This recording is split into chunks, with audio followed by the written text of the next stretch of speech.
Yes, ntihashimwe rugira ukidutije ubuzima, nizere ko umeze neza cyane, nizere ko ibintu ari amahoro, nizere ko ibintu ari kuro cyane. Of course nitwa Cedric, ninjye mubana mu biganiro bitandukanye bya buri munsi bya hano kuri Trending Rwanda News.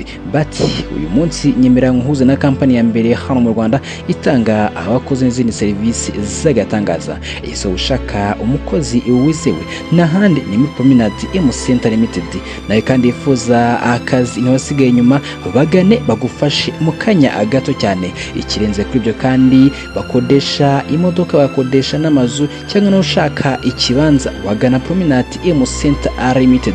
Mwibutse ko bakorera mu gihugu cyose, ariko bano bafite office cyangwa se icyicaro gikuru mu mujyi wa Muhanga. Bahamagare kuri 078 047 3221 cyangwa se 079 27 ariko hano ushobora kuba wabasanga no kuri website yabo ariyo prominent.com, ukabona ibikorwa bigiye bitandukanye byose byo muri Prominent Center Limited.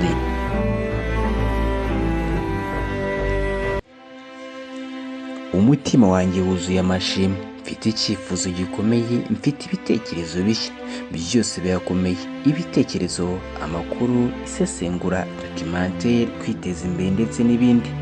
Aha ni kuri Trending Rwanda News, byose uzajya ubisanga hano. Si amakuru agezweho gusa, ahubwo uzasanga uburyo yasengurwa mu buryo bwimbitse, atari ukwiyumvisha gusa, ugasobanukirwa amavu n'amavugo.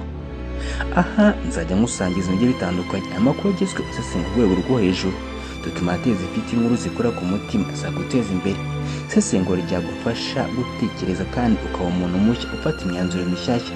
Ibitekerezo, inama zagufasha kwiteza imbere, haba imitekerereze ndetse n'imikorere yawe ya buri munsi. Icyo nshyize imbere si ugutanga amakuru gusa, ahubwo ni ugutanga agaciro, ugasobanukirwa, ukamenya byimbitse agaciro kawe.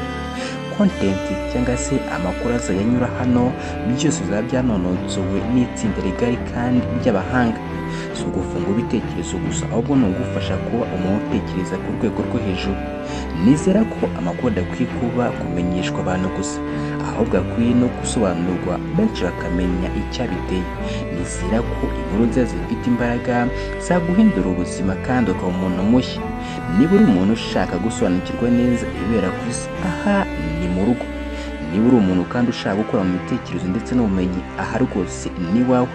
Kwiga ibintu bishya buri munsi, aha rwose wagize wabo wa byose, ndetse no kuba verisiyo nshya cyangwa se ko umuntu mushya, byose ni akarusho hano uzayibasanga.